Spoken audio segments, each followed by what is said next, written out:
Yes, Kimilu is here. The Honorable Faith Odhiambo, former President of the Law Society of Kenya, Mheshimiwa Ruben Ndolo is here. We only have one apology, Your Excellency, from two. Okay. Governor James Orengo, who was appearing before my former committee, Public Accounts Committee.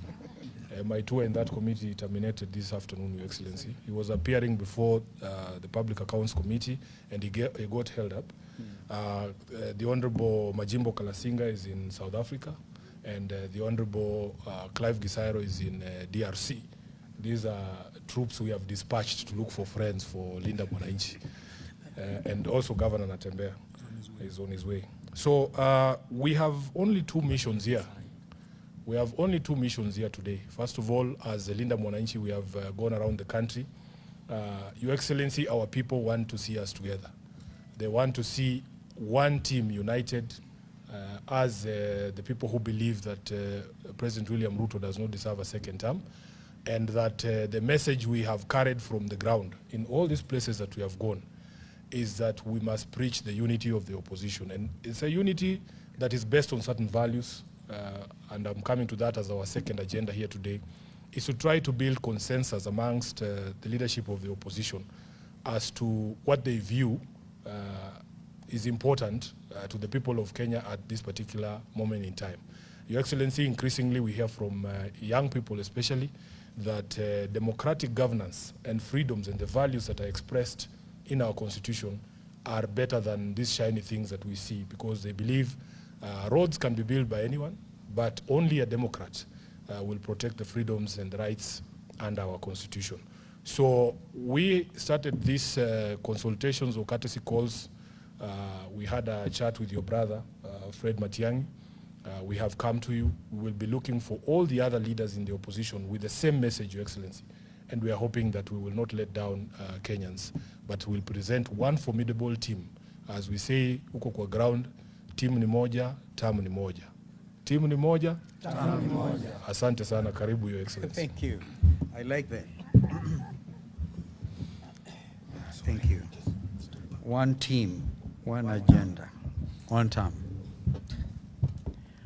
Well, to our brothers and sisters in Linda Mwananchi, as I told you, under the tent, very historic tent out there, and we had consultations, and I remember what you said, Edwin, that under that tent, we have lost some colleagues to death and others to greed. We lost our brother Raila Odinga, and lately our brother Abubakar Zain, who was the head of my secretariat. We lost others who came and preached to us elite consensus, quote unquote. There are no time, only absolutely no time for this country, but for themselves. And therefore, as I welcome this wonderful team on behalf of Wiper Patriotic Front, I am so thrilled because you have also come kulinda Kalonzo.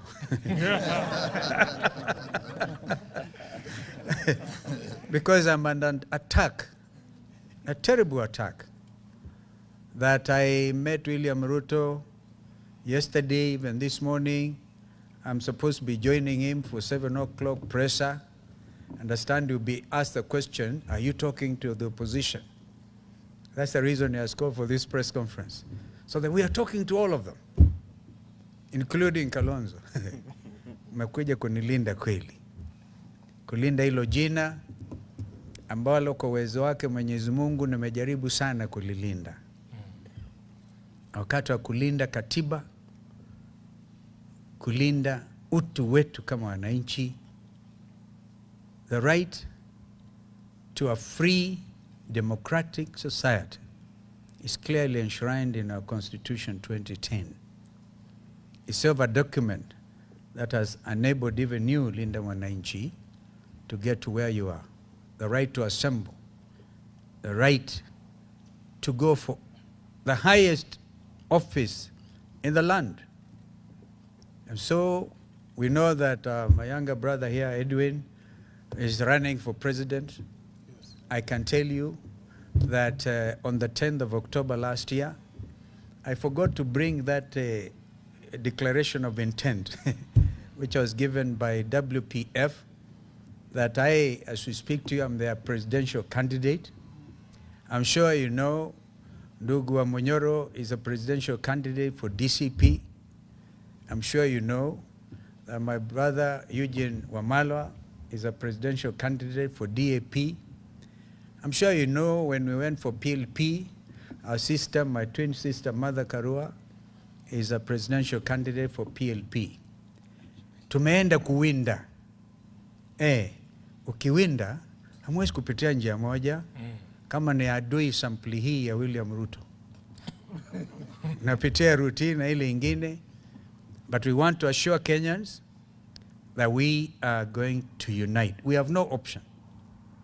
All of us who love this country so dearly, who have sacrificed so much that this country can be a true democracy, not a dictatorship, not a kleptocracy, not a gangster regime, not a gangsterism, which is what it is today. So I want to tell Mr. William Ruto, please stop. Stop imagining that one Stephen Kalonzo Musyoka can ever join you. We'll meet at the ballot. We will have that conversation at the ballot on the 10th of August next year, God willing. Correct. We pray to God that He gives you good health, He gives us good health, tukutane pale, so we can now consolidate our democracy. Amen. And do away with this pretense. The people of Akalao are an amazing lot of people. They have actually brought, in addition to the Gen Zs, the people of Akalao are amazing people. They have shown that the right to development is a basic right. The right to get those roads and all those other things is their right. But they will write, they will vote, and there's such a determination. I think we have a 2002 moment. I remember that time, any of us trying to look backwards, wananchi walikuwa wanamwangalia kabisa. Yeyote yule ambaye atathubutu kuharibu hisia na matarajio ya watu wetu wa Kenya, atajipata kwingine kubaya sana. So I want to conclude by wishing Linda Mwananchi well. Thank you, sir. We are waiting for you. Thank you, sir. On Monday, I am the party leader of Azimio La Umoja One Kenya. Once you have sorted out your the registration details, and by the way, the Honorable Karoli Omondi is a Secretary General. I'm the party leader. We have a meeting on Monday. The council, which is chaired by President Uhuru Kenyatta, and the executive, which I chair also as party leader. We have almost clearly visualized the way forward, but we continue to share that with you. But in the meantime, fight hard. Don't relent. I gave you some of the foot soldiers. I gave you Patrick Makau, member for Mavoko. I gave you kijana yangu, Deputy Secretary General, Mwashako, because you wanted, you complained that watu walikuwa naangalia sura za nyinyi, unaona wanaume wenye nyuso dark. You wanted that tighter face. Kijana mwembamba, Mheshimiwa Kimilu, member for Kaiti. And I think that this is the spirit of freedom.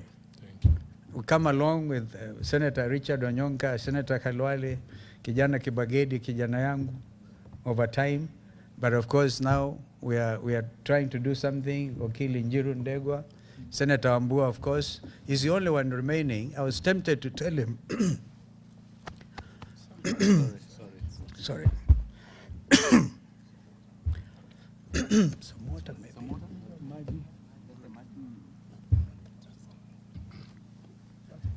Sorry. Let's to calm down. Because mata yamekuwa mengi na mazuri, lakini I want some water. I was telling Senator Wambua to think in terms of standing in solidarity with his colleagues in the Senate. Because I wrote a letter to Speaker Amason Kingi as a party leader of Azimio, kusema we have not, because the way they rushed these changes to remove Edwin Sifuna as a minority deputy whip, not even the whip, was just simple, unfortunate conspiracy. And so there's no point, there's really no point of belaboring this point.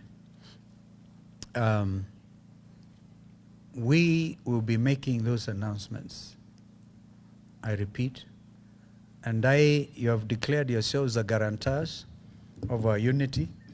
If I hear that Edwin umekutana na Ruto, utakuisha kabisa.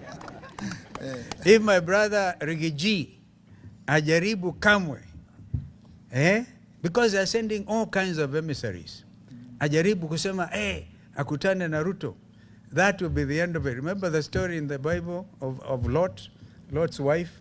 Yeah? You look back, anybody looking back will be a betrayer of national consciousness. Thank you. So I just wondered, I think there's something I may have wondered today, but I think what we do is you continue. As I said, my other colleagues, JB Muturi, I hope you reach out to him. I'm sure you reach out to Martha, you reached out to Fred, reach out to everybody, to Amunyoro. Yeah, to Amunyoro, and so that we, at the end of the day, remember in 3 days' time, today is the 30th day of July, 2026. Tomorrow is the 31st. We enter the election year in August.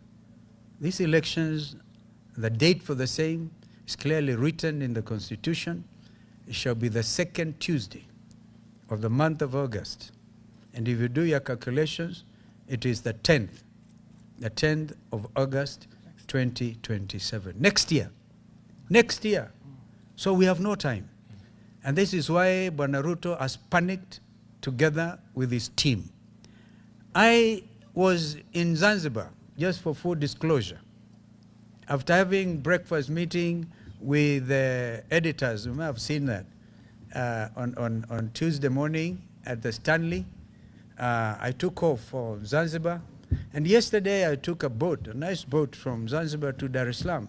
I was leaving Dar es Salaam this morning at 5. So just ask yourself, unless Ruto and his bloggers, na nikaona watu wamepata wasiwasi sana. I want to assure all our supporters, all the citizens of this country, if I'll be the last man to drive Ruto out, I will. Thank you. One term.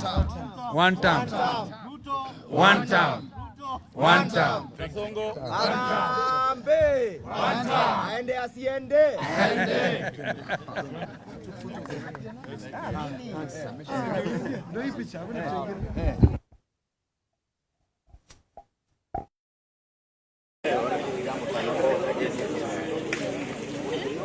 My driver has left me. Governor.